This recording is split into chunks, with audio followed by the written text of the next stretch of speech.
tous pour ce 5e webinaire du cycle Transfo Digital. Pour rappel, ce cycle a été impulsé par la commission innovation du CINOVDES, qui est composée de dirigeantes d'organismes de formation, d'ingénieurs pédagogiques, de responsables de pôles multimédia, FOAD. On a une représentativité assez forte puisqu'il y a des petits organismes de formation de moins de 10, il y a des gros, il y a à peu près tous les territoires.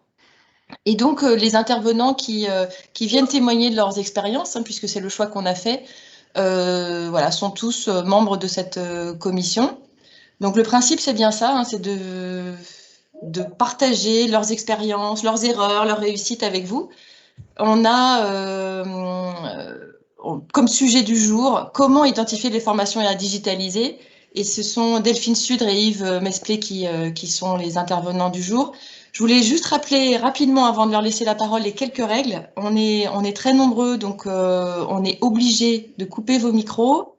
Par contre, vraiment, je vous invite à utiliser le chat, puisque ce qu'on va faire, c'est qu'on va se donner 45 minutes d'intervention, de présentation, et puis en capitalisant vos remarques, vos observations, vos questionnements, on se gardera 10-15 minutes à la fin pour y répondre.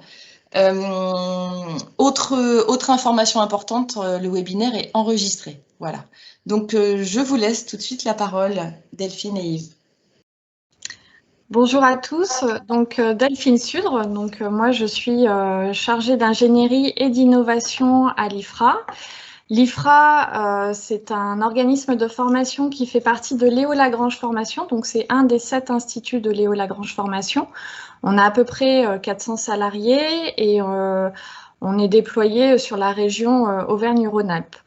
Dans nos formations, nous avons des formations qualifiantes, infraqualifiantes, certifiantes, orientation et insertion professionnelle et aussi de la remise à niveau. Voilà, je vais laisser la parole à Yves, on se ressemble beaucoup en tant qu'organisme. En tant qu'organisme. Bonjour à tous, Yves Mesplé, Insup Formation.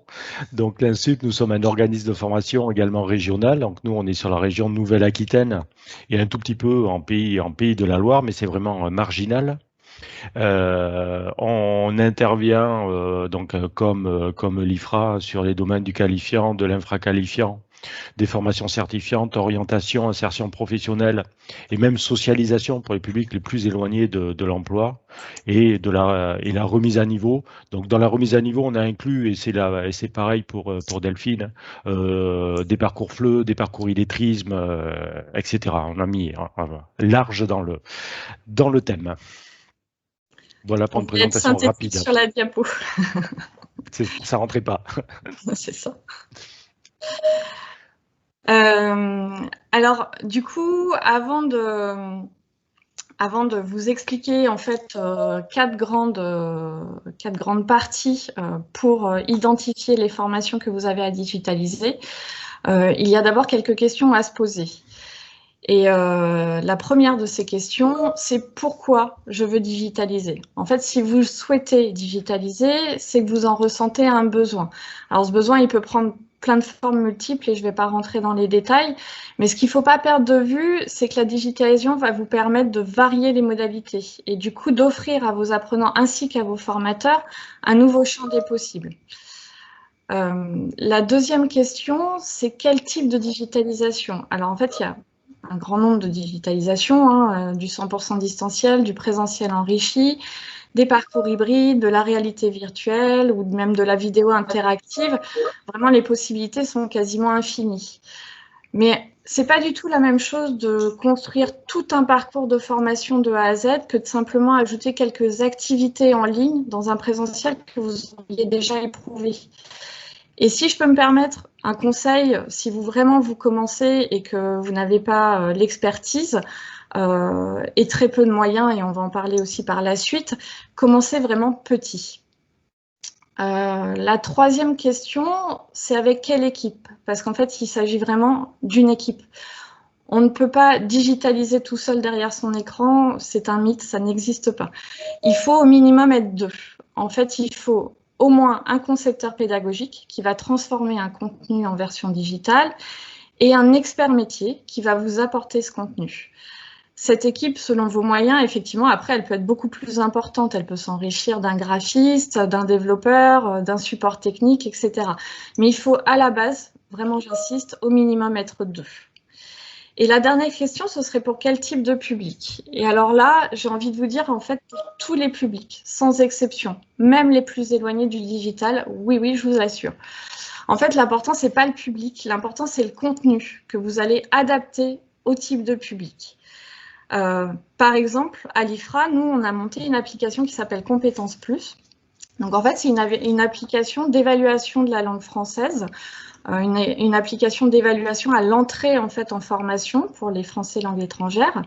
Et avec cette application, en fait, on s'adresse aussi aux non-lecteurs, non-scripteurs, donc aux personnes qui savent ni lire ni écrire.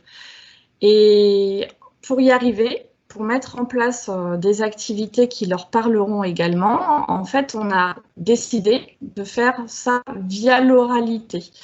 Et le numérique nous le permet, c'est-à-dire qu'on a la consigne qui est orale, la question qui est orale et les réponses orales. Et rien que le fait d'avoir pensé les choses pour ce public-là, et ben finalement, ça fonctionne. Et on voit que des tout petits niveaux, au niveau écriture et production écrite, peuvent par contre arriver sur des niveaux très élevés en termes de compréhension orale. Donc j'insiste, tous les publics sans exception, parce qu'il faut penser le contenu en fonction du public que vous souhaitez atteindre. Voilà, donc c'était un peu l'introduction avec les grands chapitres et un peu lieu commun de la digitalisation, mais on va vous expliquer, et Yves va vous présenter le sommaire maintenant, les 4 grands moyens pour identifier les formations que vous aurez à digitaliser. Alors, juste pour rebondir sur ce que vient de dire Delphine, effectivement, la digitalisation s'adresse absolument à tous les publics, à tous les niveaux, et on peut la mettre en œuvre dans tous les types de formations. Ce qu'il faut bien avoir à l'esprit, c'est que la digitalisation n'est pas une fin en soi. C'est pas la fin de tout. C'est pas parce que vous avez digitalisé du contenu que ça marche. La personne ne travaille pas toute seule devant son ordinateur. Il y a toujours un formateur, il y a toujours un accompagnement, il y a toujours des choses qui sont mises en place. Digitalisation n'est pas non plus forcément égale à formation à distance. On peut digitaliser pour l'utiliser en présentiel. Voilà, donc ça, c'est vraiment des éléments clés qu'il ne faut absolument pas perdre de vue. Donc, pour pouvoir faire votre choix dans votre dispositif, dans votre formation, dans les activités que vous allez pouvoir digitaliser, il y a 4 grandes questions qu'il va falloir se poser et qu'on va balayer ce matin. D'abord, faire un état des lieux de vos pratiques.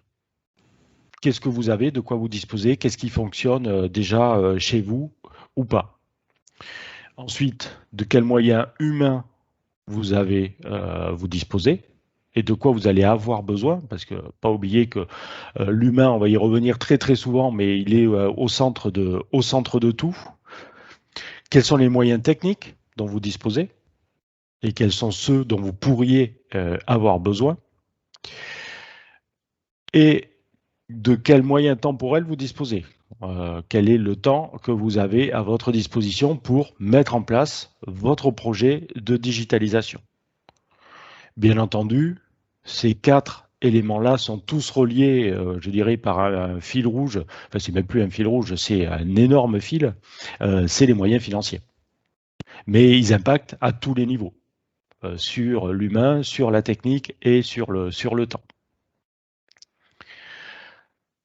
Donc, l'état des lieux des pratiques. Delphine, si tu veux attaquer. J'attaque. Alors, en fait, la première question qu'on se pose tous, c'est en fait comment choisir effectivement, comment choisir ces formations à digitaliser.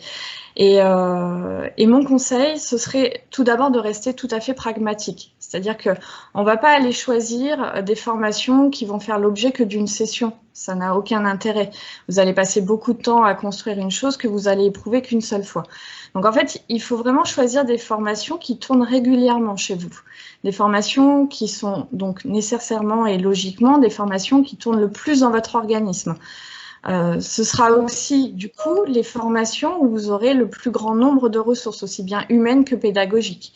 Et c'est important, en fait, parce que ça va vous aider et ça va vous faire gagner du temps. Donc, en fait, ces ressources humaines, c'est vrai que c'est vraiment un point très important enfin, c'est vraiment notre fil rouge, en fait, sur ce diaporama. Plus vous impliquerez dès le départ les équipes pédagogiques dans la construction de vos formations digitales, en fait, plus vous permettrez aussi l'adhésion de ces équipes à ces formations. Parce qu'il ne faut pas oublier, il ne faut pas perdre de vue que ce sont les formateurs, après, qui vont utiliser ce que vous mettez en place. Et s'ils n'ont pas adhéré, eh ben, en fait, tout ce que vous aurez construit, ça n'aura servi à rien. Donc, pour construire ces formations, pour les choisir, il faut d'abord choisir effectivement une équipe et des moyens humains que vous aurez à votre disposition pour pouvoir les impliquer et les embarquer avec vous. Yves, je te laisse continuer. Oui, donc à la question peut-on tout digitaliser? Alors on a commencé à y répondre un petit peu tout à l'heure en disant que la digitalisation pouvait s'adresser à n'importe quel type de formation, n'importe quel type de public, n'importe quel niveau. Donc quelque part on pourrait dire oui, on aurait tendance à dire ben oui, on peut tout digitaliser. Oui, mais forcément, sinon ça serait pas drôle. Oui, on peut tout digitaliser, mais certaines formations ne pourront pas être digitalisées à 100%. Vous allez peut-être sur certaines formations pouvoir digitaliser que certaines parties, ou certaines parties vont s'y prêter beaucoup plus que d'autres. Si je prends l'exemple d'un parcours qualifiant dans les métiers du secrétariat, par exemple, ça va être relativement facile d'imaginer une digitalisation à 100% du parcours. On pourra toujours se dire, il y a peut-être des choses qu'à un moment donné, il faudra réellement faire en face à face, en présentiel, avec les apprenants, mais dans les apprentissages, globalement, tous les entraînements peuvent se faire via un outil digital, via une classe virtuelle, via des systèmes de quiz, d'évaluation, de tests, de serious game. On peut imaginer tout ce que l'on veut. Par contre, si on prend une formation de qualifiant dans le bâtiment, là, ça va peut-être être plus compliqué d'imaginer une digitalisation à 100% parce que ça va forcément impliquer un plateau technique et l'utilisation d'un plateau technique physique qui va être indispensable.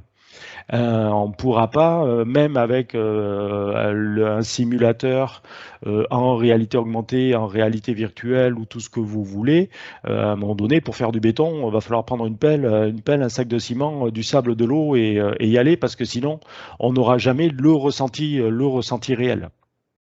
On pourra monter un mur de briques dans une application, mais en vrai, c'est pas tout à fait la même chose, quoi. Enfin, si c'est moi qui le fais, restez pas dessous, je vous le conseille pas.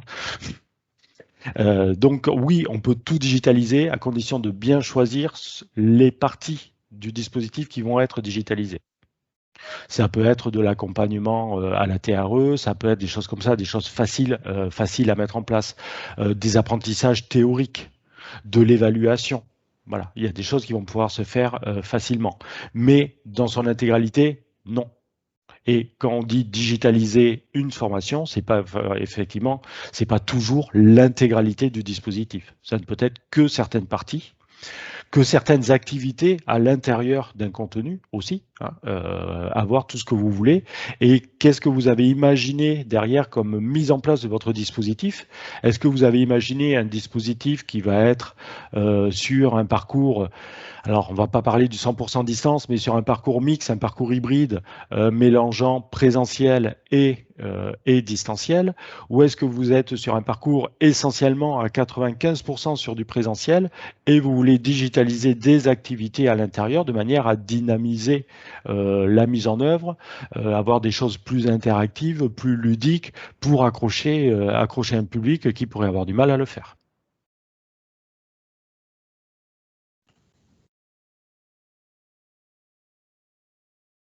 Alors du coup, juste pour compléter ce que vient de dire Yves, et vous donner un exemple concret, là à l'heure actuelle, j'ai travaillé avec une formatrice sur un parcours des gestes et postures dans la pratique professionnelle. Et effectivement, avec la formatrice, du coup, on a décidé de mettre en place un parcours hybride avec une partie en distanciel en amont, la partie théorique, où effectivement elle explique toute l'anatomie, le bon positionnement des personnes face aux objets qu'ils doivent porter. Mais on a quand même gardé une journée en présentiel qui est essentielle en fait dans les gestes et postures, puisque l'essentiel de la formation en fait c'est de pratiquer et de se mettre dans la bonne position pour porter une charge lourde par exemple. Donc du coup, enfin, ça rebondit un petit peu sur ce que vient de vous dire Yves, mais effectivement, tout n'est pas digitalisable. Alors après, sur les gestes et postures, on peut très bien imaginer de la réalité virtuelle, hein, mais alors là, du coup, on n'est pas du tout ni dans les mêmes moyens, ni dans les mêmes moyens temporels non plus. Et on sait très bien que, voilà, sur la réalité du terrain, en général, on répond vite, on construit vite ces formations et on a très peu de moyens. Donc, il faut rester très pragmatique dans la manière dont vous voulez digitaliser les choses, aller à l'essentiel et puis construire des choses qui sont plutôt faciles à mettre en place, comme des parties théoriques, comme le disait Yves tout à l'heure, au niveau de la bureautique, du tuto ou du pas à pas pour comprendre un logiciel.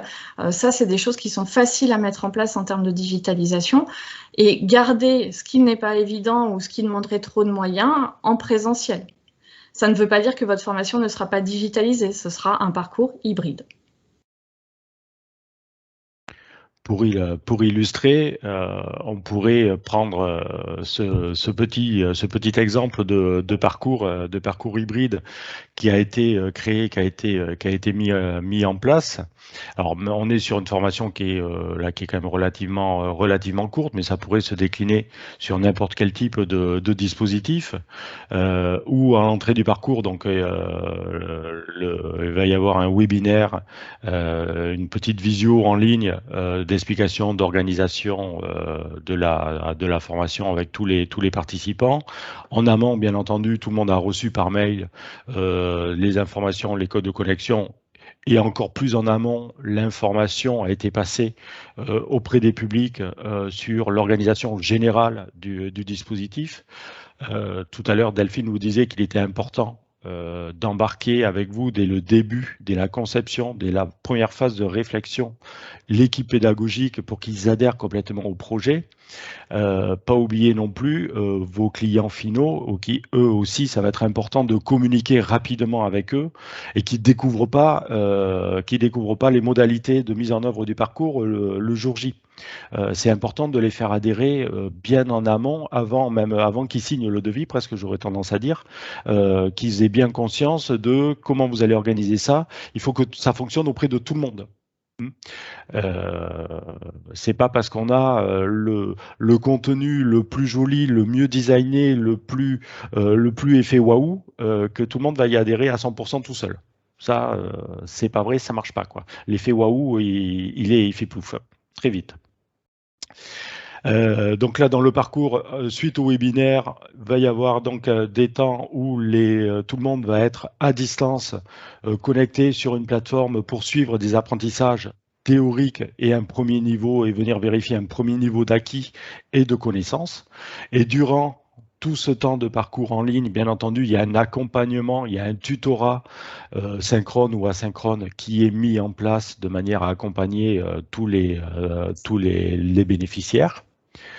Une journée de formation en présentiel pour venir travailler tout ce qui doit être venir travailler et valider à ce moment-là. Et ensuite, on termine encore par un temps à distance avec le passage d'une évaluation. Donc là, c'était l'évaluation du PIX. On était sur un parcours numérique, une évaluation du PIX que les gens peuvent faire à leur rythme tranquillement et un webinaire de clôture de manière à venir recueillir la satisfaction, relever les dernières questions et faire un retour d'évaluation à chaud avec tout le monde. Voilà. Une petite illustration rapide d'un exemple de ce qui a pu être monté. Donc pour arriver à ça, il faut forcément des moyens humains, parce que pensez bien que digitaliser, ce n'est pas simplement une question de technologie ni de logiciel. Même s'il en faudra, ça va être important, ça va faire partie des choix, mais ce n'est pas la technologie qui doit guider vos choix. Ce sont vos objectifs qui vont vous permettre de choisir la technologie que vous voulez utiliser, entre autres. Aussi les moyens financiers, bien entendu. Mais ne focalisez pas sur la technologie. Ne focalisez pas sur une plateforme, sur un LMS. C'est pas lui qui va décider de ce que vous allez faire. Surtout pas. Donc, dans les moyens humains à mettre en place, il va forcément y avoir un impact à tous les niveaux. Ça va impacter votre service formation, votre service d'ingénierie sur la mise en place, la scénarisation de votre nouveau parcours. Comment est-ce qu'on remet tout ça en musique? Ça impacte obligatoirement vos équipes pédagogiques parce qu'il va falloir que les équipes se saisissent des nouveaux outils, se saisissent de ces nouvelles modalités et soient en capacité, elles aussi, de pouvoir les mettre en œuvre, remettre ça en place et sans que ça paraisse comme une contrainte pour elles, parce que sinon, ça ne marchera pas. Ça va aussi impacter à d'autres niveaux des équipes administratives, parce que ça peut être elles qui vont être en contact en premier avec des clients, avec des commanditaires, avec des financeurs. Il faut qu'eux aussi soient en capacité d'expliquer ce que vous pouvez faire, ce que vous voulez faire. Ça va impliquer des équipes de communication, parce qu'il va falloir communiquer d'une manière différente et expliquer à tout niveau et à tout moment ce que l'on veut faire. C'est vraiment important. Cet accompagnement, il implique vraiment tout le monde. Delphine, je te laisse un peu la parole. Alors, juste pour compléter, vous allez peut-être nous dire, oui, mais moi, j'ai pas de service ingénierie. Donc, comment je fais, en fait? Et bien, en fait, c'est un peu notre deuxième point, c'est le développement des compétences en interne. Vous pouvez mettre effectivement des moyens humains que vous avez chez vous, des formateurs, à contribution. C'est ce que je vous disais tout à l'heure. Et moi, en fait, je travaillerai très régulièrement avec des formateurs qui n'ont jamais digitalisé de formation. Et en fait, c'est mon rôle de les accompagner dans ce cheminement.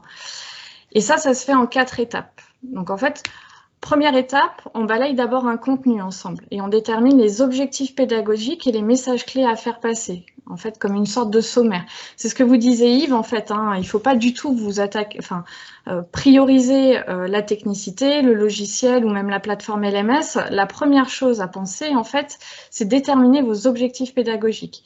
Et une fois que vous aurez déterminé ça, cette espèce de sommaire, vous serez à même de choisir du coup après les outils dont vous aurez besoin. Mais vraiment, on insiste là-dessus. La première chose, c'est d'abord les objectifs pédagogiques de votre formation. Après, en deuxième partie, on affine, on redécoupe ces objectifs pédagogiques. Donc en fait, on les découpe en sous-objectifs. Et avec ces sous-objectifs, on cherche en fait à répondre à cela via des modalités. Alors après, les modalités, elles peuvent être très différentes et elles peuvent être très simples aussi. Hein. Ça peut être simplement un apport théorique avec un PowerPoint qui existe déjà. Ça peut être des quiz, ça peut être des activités que vous allez mettre en place en ligne. Ça peut être simplement une vidéo, etc. Mais il faut construire ces modalités vis-à-vis de ces sous-objectifs pédagogiques que vous aurez identifiés. Et dernièrement, du coup, après, on réécrit un contenu. On précise les choses et on réécrit précisément le contenu. En fait, ce que je viens de vous décrire, là, c'est ce que moi j'appelle, en tant qu'ingénieur pédagogique, une architecture pédagogique. Et en fait, c'est la construction de votre formation. C'est votre plan de formation. Et un peu comme une maison, en fait, on ne construit pas une maison sans avoir le plan. On ne pose pas d'abord les briques si on n'a pas fait les plans de la maison. Et ben, c'est exactement la même chose en fait. Vous construisez pas une formation à digitaliser sans avoir fait le plan de votre formation. Alors, si vous n'avez pas de service ingénierie, si vous n'avez pas d'ingénieur pédagogique qui sait faire ça, qui sait construire une architecture pédagogique en fait pour vous aider à digitaliser vos formations, moi ce que je vous conseillerais, c'est de faire appel à un concepteur pédagogique, ne serait-ce que pour un premier parcours. Alors c'est un investissement, hein, c'est un coût, ça c'est sûr, mais pour un premier parcours, pour comprendre en fait la logique d'une mise en place d'une formation digitale. Une fois que vous aurez compris cette logique, après vous serez à même de vous l'approprier et de reconstruire derrière, vous seul, avec vos formateurs, des architectures pédagogiques pour pouvoir alimenter du coup vos formations. Yves, je te laisse prendre la suite et rebondir. Oui. Merci. Donc tout ça, ça va impliquer à un moment donné, vos équipes, elles vont aller sur des nouveaux rôles. Donc il y a des personnes qui vont pouvoir monter en compétences. On va accompagner des formateurs, comme l'a expliqué Delphine, sur la réécriture, la scénarisation de manière différente de leur contenu. Par exemple, quand on a fait nos tout premiers contenus qu'on a digitalisés, alors ça commence à remonter à quelques années maintenant, que ça remonte à 2002. Alors c'était une opportunité de marché. Je parle bien d'opportunité de marché et pas de contrainte de marché par rapport à un appel d'offres, parce que pour nous, ça a été une réelle opportunité qu'un cahier des charges nous demande de faire de la formation à distance. Ça a permis d'embarquer un peu, alors pas de force, mais d'embarquer des gens qui pouvaient être moteurs, qui avaient envie d'y aller et d'initier des choses. Le contenu, on était sur du secrétariat, de la comptabilité, de la bureautique. Donc, c'est des choses que l'on faisait très régulièrement dans nos établissements. Donc, il y avait une réelle opportunité de se saisir de ce marché pour digitaliser ce contenu. Et donc, on a accompagné des formateurs à venir redécouper toutes leurs séquences pédagogiques en vraiment tout petits objectifs. Et de leur dire, vous n'avez pas une séquence qui va durer une journée, mais une séquence, elle va durer 1 heure ou 1 heure et demie. Et donc, posez-nous un objectif sur 1 heure et demie. Et on parle de granularisation de la formation dans ces cas-là. Dire, on veut que des tout petits grains, de manière aussi à ce que les personnes, lorsqu'elles vont pouvoir venir travailler, quel que soit le niveau, qu'on puisse venir piocher dans les petits grains pour refaire le parcours dont on peut avoir besoin. Et l'objectif que l'on avait, nous, mis en plus là-dessus, dans les questions qu'on s'était posées, pourquoi? Qu'est-ce qu'on veut faire? C'était de se dire, on veut que ce contenu-là soit utilisable pour de la formation à distance avec le public cible décrit dans le cahier des charges, mais on veut aussi que ce contenu-là, on puisse le réutiliser dans nos autres formations que l'on fait habituellement et quotidiennement au sein de l'Insup et quasiment tous les ans, et que ça puisse être utilisé à distance en autonomie, avec un tutorat synchrone ou asynchrone, peu importe, que ça puisse être aussi utilisé en présentiel, animé par un formateur, en présentiel sur du présentiel enrichi, pour faire de l'individualisation, pour faire de la multimodalité. Voilà. C'est vraiment notre objectif global sur notre réflexion de point de départ. C'est pas simplement se dire on a un cahier des charges, un besoin, on répond aux besoins. C'est comment on réexploite derrière. Et c'est là où je parle d'opportunité du marché qui nous a permis d'enclencher ça, qui a permis d'amener des premiers formateurs à cette réflexion-là et aussi à cette méthodologie ensuite d'accompagnement et de nouveaux rôles en disant que le formateur n'est plus simplement un formateur, mais quelque part il est un peu concepteur. Il devient concepteur un peu ingénieur pédagogique. C'est un accompagnateur, c'est un tuteur, etc., etc., etc. Donc, dans tous les cas, il y a plein de nouveaux rôles qui vont arriver et dont vous allez pouvoir peut-être avoir besoin. Donc, on a parlé de conception. Ça peut aussi être un administrateur de plateforme LMS, parce que la plateforme, de toute façon, à un moment donné ou à un autre, il en faudra plus ou moins obligatoirement une. Ça sera un scénariste pédagogique multimédia. Ça sera aussi des personnes qui ont une certaine technicité au niveau des outils, en fonction du niveau de digitalisation que vous voulez faire. Si vous voulez faire de la vidéo, si vous voulez faire du motion design, si vous voulez faire du PDF enrichi, du PDF interactif, du serious game, ça va demander un minimum de technicité et donc des rôles différents. Le conseil, vraiment, c'est ce que disait Delphine tout à l'heure. Dans un premier temps, si nécessaire, faites-vous accompagner par un prestataire externe qui va vous permettre de gagner du temps, d'impulser une dynamique, d'impulser les choses et de vous mettre sur des bons rails. Parce qu'une des erreurs à pas commettre, et quelque part, je pense que nous, à un moment donné, on l'a commis cette erreur, c'est de vouloir faire un peu tout seul avec notre imaginaire du moment, donc qui remontait à 2002, et de s'apercevoir lorsqu'on veut déployer qu'on n'est pas bon, que ça marche pas. Mais là, on a perdu 3 mois ou 6 mois. où on a oublié d'embarquer des formateurs avec nous dans l'accompagnement, et après pour les remobiliser, les ramener sur ce que l'on veut faire, c'est plus compliqué. C'est vraiment un travail d'équipe. Voilà. L'accompagnement, il est hyper important et il faut vraiment qu'il se fasse à tous les niveaux et en permanence. Alors, faire appel à des prestataires externes qui construisent des formations digitales, ça a un coût certain. Après, si vous avez peu de moyens, il existe aussi des concepteurs pédagogiques qui font ça en freelance. Et là, du coup, les coûts sont nettement moindres. Il peut vous accompagner sur 4-5 journées pour construire une architecture pédagogique, vous aider dans la dynamique et comprendre un peu comment une formation se construit. Et là, ça vous revient vraiment moins cher. Voilà, petit conseil pratique.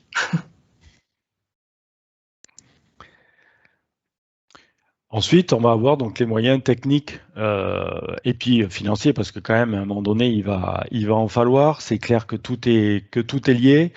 Donc les moyens techniques, faut voir aussi ce que vous disposez déjà à la base. Un service informatique. Qu'est-ce qu'ils sont capables, qu'est-ce que vous pouvez faire en interne, ou est-ce qu'il faut tout externaliser? Ça va guider le choix, ça va aussi être un guide par rapport au choix des outils et de la technologie que vous voulez pouvoir utiliser. Est-ce que vous pouvez héberger des outils par vous-même, les maintenir par vous-même, les sécuriser? Et donc, si on ouvre des accès, ben, ça va impacter forcément le DSI. Hein. On va ouvrir un accès, il va y avoir des données à sécuriser, des données à stocker, des données à suivre. Donc voilà, attention à ça. Attention aussi à la technique. C'est pas ce qui vient en premier. Hein, on l'a déjà évoqué tout à l'heure. C'est pas la technique qui va guider vos choix, mais ce sont vraiment vos objectifs qui vont guider la technique et les moyens financiers à mettre en place, bien entendu, derrière. Parce que s'il fallait développer un système basé sur de l'intelligence artificielle et de la réalité augmentée, c'est clair que ça va être nettement plus cher que de faire un PDF interactif, quoi. Voilà, pour être méchant avec le PDF. Dans la technique, il va aussi y avoir la production de ressources. Hein. Quel niveau vous voulez amener par rapport à ça? De la vidéo, c'est forcément plus long et plus coûteux que simplement de l'audio. Voilà. Comment est-ce qu'on fait ça? Quelle technicité? Donc, se faire l'état des lieux des compétences que vous avez en interne. Est-ce que ces compétences-là peuvent être mobilisées facilement? Est-ce qu'il y a le temps? Est-ce que c'est un formateur qui les a? Est-ce que c'est qu'une personne? Est-ce que vous reposez que sur une seule personne et ça peut éventuellement être dangereux? Est-ce que vous avez une équipe? Voilà, il faut vraiment faire le tour de tout ça. Mais Delphine l'a dit tout à l'heure, ça ne peut pas être une personne. Une personne, ça marche pas parce que elle part sur ses envies à elle. Il faut embarquer plusieurs personnes toujours en même temps. Faut être minimum 2. Une équipe, c'est au moins 2. Tout seul, on n'est pas une équipe. Et puis on réfléchit mieux à plusieurs. Dans tous les cas, on a toujours plus d'idées, on est toujours plus riche et plus fort. Donc bien faire attention à ça. Si vous juste Yves, pour finir, si vous n'avez pas de plateforme LMS mise en place dans votre organisme, c'est pas pour autant que vous pouvez pas commencer à digitaliser vos formations. Comme je vous le disais au tout début, pensez petit au départ. C'est-à-dire que mettre en place ne serait-ce qu'un drive avec quelques activités digitalisées dessus, il existe plein d'outils gratuits qui vous permettent de mettre des choses en place assez facilement pour enrichir vos présentiels. Ça peut être un premier pas dans la digitalisation et ça peut être aussi un premier pas pour embarquer vos équipes dans la digitalisation. Donc, juste le fait d'utiliser un petit quiz interactif en présentiel avec leurs stagiaires, c'est une manière de digitaliser. Et c'est aussi une manière de les faire rentrer dans la digitalisation tout doucement. Donc voilà, donc si je peux vous donner un autre conseil, ce serait celui-ci. Pensez vraiment petit. C'est pas parce que vous n'avez pas de plateforme LMS et que vous n'avez pas plein d'outils à votre disposition que vous ne pouvez pas commencer à digitaliser vos formations. Vous pouvez réellement le faire avec des outils qui sont en ligne et qui sont gratuits. Alors je m'étends pas là-dessus, on va pas vous faire le pléthore des outils, puis ça a fait l'objet d'un précédent webinaire au sein du Synofdesk. Donc voilà, je vous inviterai à le regarder si vous le souhaitez. On peut passer du coup aux moyens temporels, donc c'est notre dernière partie. Les moyens temporels, en fait, le temps finalement, c'est ce qui nous manque le plus. En général, voilà, quand on se lance dans une digitalisation, on l'a pas prévu 2 ans en amont.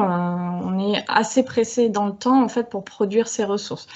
Donc en fait, il y a effectivement un temps de production des ressources, un temps de publication et de déploiement, un temps de communication aussi sur les formations, aussi bien à l'interne qu'à l'externe, et un temps d'appropriation aussi à l'interne, parce qu'effectivement, comme je vous le disais aussi au départ, les formateurs, ce sont eux qui vont les utiliser. Donc il faut qu'ils s'approprient les outils que vous allez mettre en place pour pouvoir après les déployer dans leur formation. Donc voilà, on court tous après le temps et on sait très bien ce qu'il en est au quotidien dans nos métiers. Mais il faut quand même être conscient que la digitalisation des formations, c'est quelque chose qui est long et qui se fait sur le long cours. Là, à l'heure actuelle, moi, je suis sur un gros projet de construction de 10 parcours de formation. Donc 10 parcours avec chacun en plus des modalités différentes. C'est un projet que je dois mettre en place là sur 2021 et donc ces 10 parcours, je dois les construire en fait là sur le premier semestre 2021, donc pratiquement fini. Mais je sais que en fait ces formations que je construis maintenant et qui sont censées tourner en fait sur le deuxième semestre 2021, je sais qu'en fait je vais réellement commencer vraiment à les mettre en place qu'en 2022 et qui sera éprouvé par mes formateurs et peut-être rentable qu'en 2023. Donc en fait, ce que je construis maintenant sur un temps court, mettre en place 10 parcours de formation sur 6 mois, c'est vraiment un temps très court, ne sera potentiellement suivi et rentable que dans 2 ans. Donc c'est vraiment pour vous faire prendre conscience que digitaliser des parcours de formation, c'est un pari et c'est un investissement que vous faites sur l'avenir. Et le retour sur investissement, il sera jamais immédiat.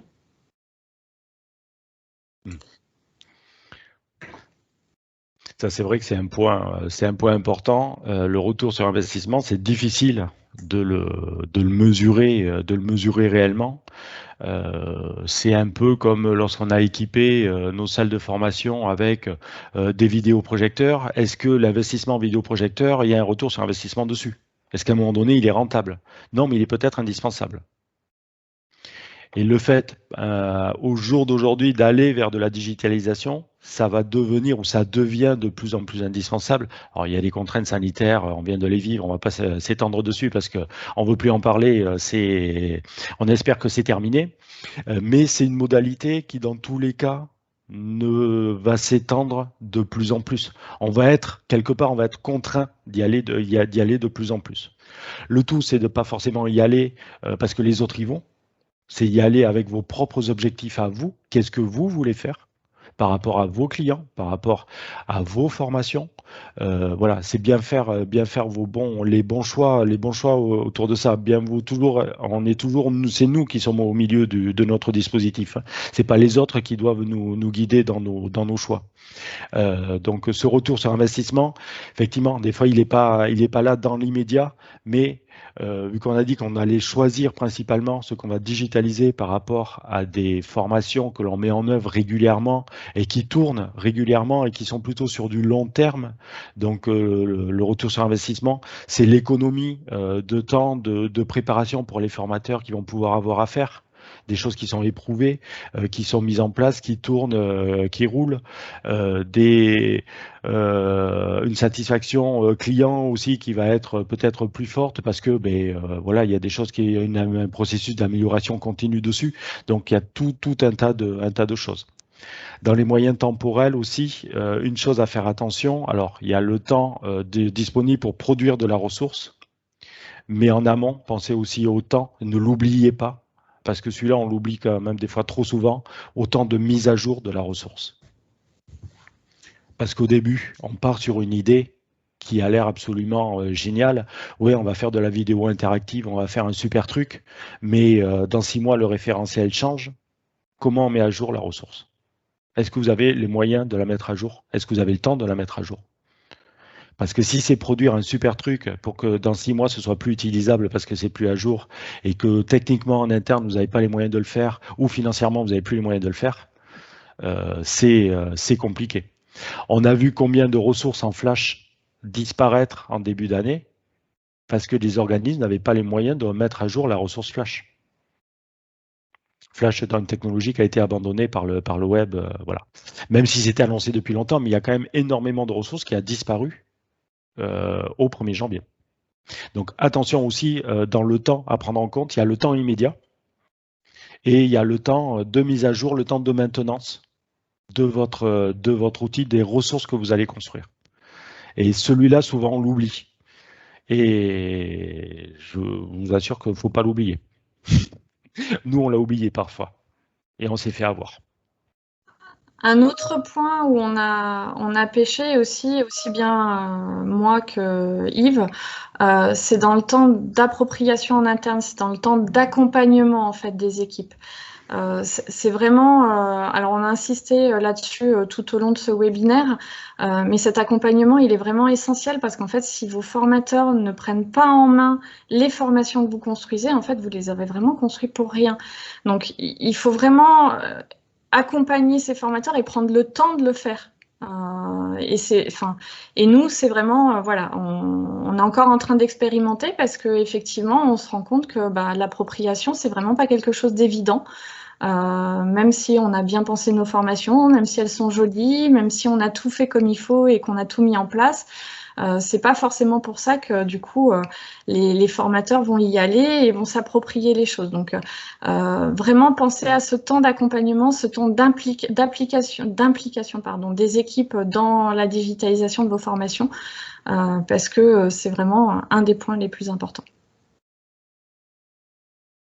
Très important et très long. Et on ça, peut il dure longtemps. Yves, et passer aux questions. Oui, du coup, on va passer aux questions. Parce que la conclusion vient un peu de l'affaire, un peu là au fil de l'eau. Merci à vous. Il n'y a pas beaucoup de questions, sinon une qui revient d'ailleurs à chaque webinaire, hein, c'est la question des ressources et des outils. On n'a pas encore fait on s'interroge sur la pertinence à faire un webinaire totalement consacré aux outils. Disons qu'à chaque webinaire, en fait, à un moment donné, les intervenants et les participants partagent en fait des ressources. Donc c'est plutôt, voilà, dans chaque webinaire, il y a eu à un moment donné un temps là-dessus. Peut-être que Delphine, Yves, vous pourriez peut-être citer quelques exemples d'outils et peut-être au-delà, pour rebondir sur ce que tu viens de dire, Yves, au-delà peut-être expliquer comment on s'informe, quoi, comment on peut être en veille parce que ça bouge vite. C'est quoi les astuces pour justement être en veille sur ce qui se passe et est-ce que vous avez des recommandations sur des espaces de ressources dédiés? Alors, comment être en veille? Donc bon, sur le web, on va trouver effectivement plein de choses qui parlent d'outils. Alors il y en a un là qui me vient à l'esprit, qui est un site qui est fait par un journaliste. Alors qui s'appelle Fidel Navamuel. On vous remettra on va rechercher le nom exact, mais il me semble de mémoire que ça doit être ça, qui tient un site et un blog où il publie très régulièrement, au moins une fois par semaine, des petits articles et des tests sur des outils numériques à destination des pédagogues. Et alors, c'est souvent orienté éducation nationale, mais il y a des choses qui peuvent vraiment être réutilisées partout. Qui est assez bien fait, qui est assez riche. Donc son site s'appelle les outils TIS, tout attaché. TIS, TICE, ou les outils TIS.com. Voilà, de mémoire, ça, c'est ça. Donc ça qui peut être assez intéressant. Après voilà, farfouillez, abonnez-vous sur des newsletters. Il y a pas mal d'infos qui tournent là-dessus. Dans les outils, alors c'est vrai que les outils, il y en a quand même énormément qui existent. Il y en a beaucoup de gratuits, il y a des semi-gratuits.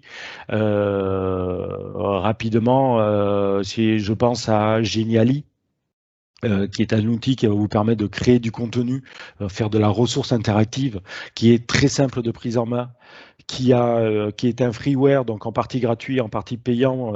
Faut des abonnements payants si vous voulez avoir accédé à toutes les options, mais même la licence gratuite permet de travailler très largement et sans aucun problème, et vraiment de faire des choses de très bonne qualité.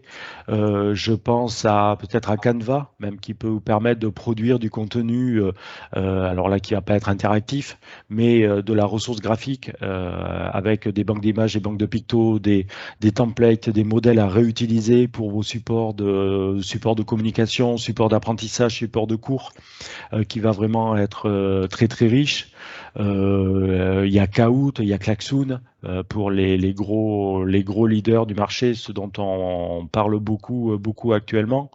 Des outils, il y en a, voilà, il y en a vraiment énormément. Partez toujours de vos besoins à vous et pas de l'outil.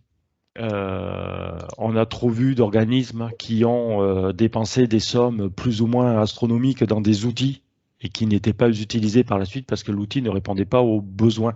Mais l'outil avait l'air tellement bien, tellement beau qu'on l'a acheté. Non, c'est pas ça. Vaut mieux avoir un outil moche mais qui répond à vos besoins. Lui, au moins, vous allez l'utiliser et il va vous rendre des services. Dans les plateformes, c'est pareil. Donc là, dans les plateformes, vous allez avoir différentes solutions. Il y a des plateformes gratuites sous licence libre. Alors elles sont gratuites, vous pouvez récupérer le moteur comme vous voulez. Par contre, il y aura quand même un coût de déploiement. Il faudra un serveur, il faudra un hébergement, il faudra faire de la maintenance. Donc soit vous faites tout par vous-même et c'est du temps humain à consacrer. Il y a des prestataires qui proposent d'auto-héberger ces solutions-là et de les déployer pour vous et de les adapter à votre environnement, ou il y a des solutions tout en ligne, tout hébergées que vous pouvez prendre directement. Les outils, on pourrait y passer la journée. Je sais pas, Delphine, si tu as des choses à rajouter par rapport à ça. Alors, j'étais en train de chercher parce que j'ai un lien Geniali justement qui répertorie tous les outils. Je viens de vous le retrouver, donc je vous le mets dans le chat. Donc là, vous avez une panoplie en fait d'outils, voilà, d'outils à disposition, d'outils plus ou moins gratuits. En fait, en général, la première partie est toujours un peu gratuite, et puis après, si vous voulez enrichir et faire plus de choses, ça devient payant. Mais en tout cas, vous pouvez commencer à les utiliser gratuitement. Donc voilà, donc là vous avez la réponse à votre question. Une autre chose qu'il ne faut pas oublier non plus, c'est que quand vous produisez du contenu en ligne, il y a aussi une question de droit d'auteur. Et il faut bien faire attention aux images que vous utilisez et aux documents que vous récupérez. Il faut bien demander du coup l'autorisation d'utiliser des ressources si ce n'est pas des choses qui sont de droit public. Voilà sur les outils. Est-ce que vous avez d'autres questions? Il y avait une question sur les outils plutôt de suivi de l'assiduité des stagiaires. Mais là, ça va toucher principalement quand même à la plateforme, au LMS. C'est lui qui va permettre c'est lui qui va vous donner les états de connexion. Qu'est-ce qu'ont fait vos apprenants à l'intérieur du parcours de formation? Alors aujourd'hui, on sait que la preuve, c'est plus les temps de connexion, mais il faut pouvoir justifier de l'activité, de la progression pédagogique de votre apprenant en ligne. Donc pour le suivre, ça c'est le LMS qui va donner tous les indicateurs et plus vous allez pouvoir structurer le parcours en ligne avec des jalons fins, des points de passage, des points de validation, et plus vous aurez un suivi fin du parcours du stagiaire, et puis ça sera facile de venir justifier d'un parcours. Donc ça peut être le jalon, ça peut être un petit quiz de 5 questions juste à la fin d'une petite séquence qui dure 1 heure. Mais au moins, vous savez qu'en ayant répondu à ce questionnaire et en l'ayant validé, ça veut dire que l'apprenant il a fait la ressource ou il a bien ces compétences-là. Et donc, plus vous aurez de jalons dans le parcours, et plus ça sera facile de venir justifier de ça. Mais ça va être essentiellement, c'est l'outil, c'est la plateforme qui va vous donner toutes les clés pour ça. Et ça peut être un des critères de choix d'une plateforme plutôt que d'une autre, voir en fonction quels sont les rapports que la plateforme peut vous offrir. Là, chacun va avoir ses propres particularités, spécificités et simplicité aussi des fois d'utilisation, de récupération des données. En fait, c'est pour ça qu'on utilise un LMS et qu'on n'utilise pas, par exemple, un site Internet. Parce qu'on pourrait très bien mettre en place un site Internet sur lequel on dépose nos ressources et ça ferait la même fonction qu'un LMS. Mais la particularité du LMS, justement, c'est le fait de faire remonter ce tracking et ce temps d'apprenant en fait qu'il passe sur la plateforme et qu'est-ce qu'il fait sur la plateforme, comment il a répondu aux questions. Tout ça, c'est le LMS qui vous le permet. C'est pour ça que du coup, les organismes de formation se dotent de LMS pour divulguer leur contenu. Parce que quand vous posez ça sur un site internet ou sur un drive, vous n'avez pas ce retour. Donc, vous ne pouvez pas du coup récupérer ces informations-là. Oui, par rapport à la question là sur le temps.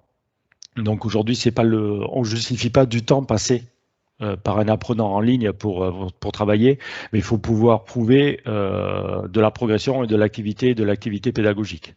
Des fois, en fonction du type de ressources que vous allez pouvoir même mettre à disposition, la personne pourrait très bien récupérer la ressource, la télécharger, un fichier PDF par exemple, le consulter hors connexion de la plateforme et juste venir se reconnecter à la plateforme pour déposer son fichier d'activité, répondre à un quiz ou quoi que ce soit. Donc peut-être que pour une activité qui va durer 2 heures, la personne va juste passer 10 minutes connectée à la plateforme. Donc c'est pas le temps qui compte, c'est vraiment le fait d'avoir des jalons qui prouvent que les étapes ont bien été réalisées et qu'il y a eu une validation par le système ou par le formateur. N'oubliez pas, même sur des parcours en ligne, que l'accompagnement est indispensable et il est même obligatoire vu que le cadre légal de la formation stipule bien que pour toutes les formations à distance, un accompagnement pédagogique et technique est obligatoirement à mettre à disposition et en place pour les apprenants. Donc une formation e-learning sans tutorat, c'est pas de la formation. Merci Yves, merci Delphine, c'était très très clair. Nous vous tiendrons informés sur les prochains webinaires. J'espère que voilà, vous êtes satisfaits de ce que vous y trouvez. Voilà, très très bientôt. Merci. Merci à tous.